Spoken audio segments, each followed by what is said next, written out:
বাংলাদেশ জাতীয়তাবাদী দল গণতন্ত্রে বিশ্বাস করে এবং এটাই গণতন্ত্রের সৌন্দর্য যে আমরা সবাইকে সমানভাবে শ্রদ্ধা করব, সম্মান করব। আমাদের নির্বাচনের প্রতিপক্ষ থাকবে, বিভিন্ন দল থাকবে যারা নির্বাচনে অংশগ্রহণ করবে, কিন্তু দিনের শেষে আমরা সবাই বাংলাদেশি, সবাই এই দেশের মানুষ। আমরা সব একে অপরকে শ্রদ্ধা করব, সম্মান করব। আমার প্রতিপক্ষ, আমার যিনি দাঁড়িয়েছিলেন, যিনি প্রার্থী, ওনার এই অঞ্চলের উনি অত্যন্ত মুরব্বী মানুষ, উনি শ্রদ্ধেয় একজন ব্যক্তি। উনি অসুস্থ হয়েছেন, আমি শুনেছি সকালবেলা। আমার পরিবারের সদস্য ওনাকে দেখতে গিয়েছেন।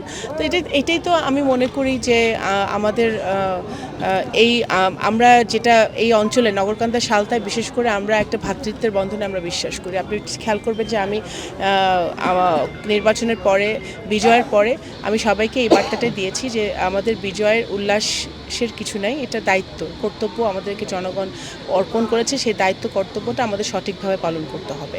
আমরা যে কথাগুলো দিয়েছি এবং আমি 17 বছর ধরে আমার নগরকান্দা সালতাবাসীকে যা বলে আসছি সেটা প্রতিফলনের সময় হচ্ছে এখন, সেটার বাস্তবায়নের সময় হচ্ছে এখন। তো সেইটা যেন আমরা ঠিকমতো করতে পারি।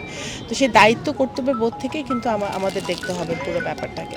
এবং বিএনপি সবসময় কিন্তু সবাইকে নিয়ে দেশ পরিচালনা করতে চেয়েছে। আমরা সংখ্যাগরিষ্ঠ অর্জন করেছি বিএনপি এই নির্বাচনে, আলহামদুলিল্লাহ। এবং বিএনপি চেয়ারম্যান জনাব তারেক রহমান সাহেব কিন্তু সবসময় বলে আসছেন যে আমরা সংসদে যাব এবং সবাইকে নিয়েই আমরা কাজ করতে চাই। দেশ গঠনে, রাষ্ট্র গঠনে, আমাদের নতুন বাংলাদেশ বিনির্মাণে আমাদের সকলের এখানে ভূমিকা আছে এবং সকলের ভূমিকাই গুরুত্বপূর্ণ। সেই জায়গাটা থেকে আমি মনে করি বিএনপি যে তারেক রহমান সাহেব যে সিদ্ধান্ত নিয়েছেন যে আজকে কোনো বিজয় মিছিল না, বিজয় উল্লাস না, উনি দেশব্যাপী আমরা যেখান থেকে সবার জায়গা থেকে আমরা দোয়ার আয়োজন করব, সেটাই কিন্তু গুরুত্বপূর্ণ। দেশনেত্রী বেগম খালেদা জিয়া আমাদের মাঝে নেই। এই বিরাট বিজয় যদি উনি দেখে যেতে পারতেন হয়তো অনেক ভালো হতো, কিন্তু উনি দেখে যেতে পারলেন না। কিন্তু ওনাকে আমরা প্রতি মুহূর্তে অনুভব করছি, ওনার অনুপস্থিতি আমরা প্রতি মুহূর্তে অনুভব করছি। তো দেশনেত্রী বেগম খালেদা জিয়াকে আমরা স্মরণ করি এবং অবশ্যই আমরা বিএনপি গণতন্ত্রে বিশ্বাস করে, বাংলাদেশের স্বাধীনতায় বিশ্বাস করে।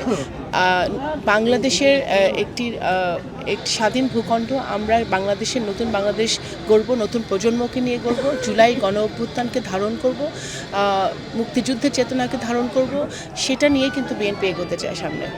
জনসংখ্যার অর্ধেকের বেশি নারী, ভোটারদের অর্ধেকের বেশি নারী। তো নারীদেরকে পিছনে ফেলে কোনো দেশের উন্নয়ন সম্ভব না। তো নারীদের নিরাপত্তা, নারীদের শিক্ষা, স্বাস্থ্য, তার সার্বিকভাবে নারীদেরকে রাষ্ট্র পরিচালনায় তারা কী ভূমিকা রাখতে পারে, সেই জায়গাটায় বিএনপি ডেফিনেটলি খুব জরুরিভাবে আলোকপাত করবে।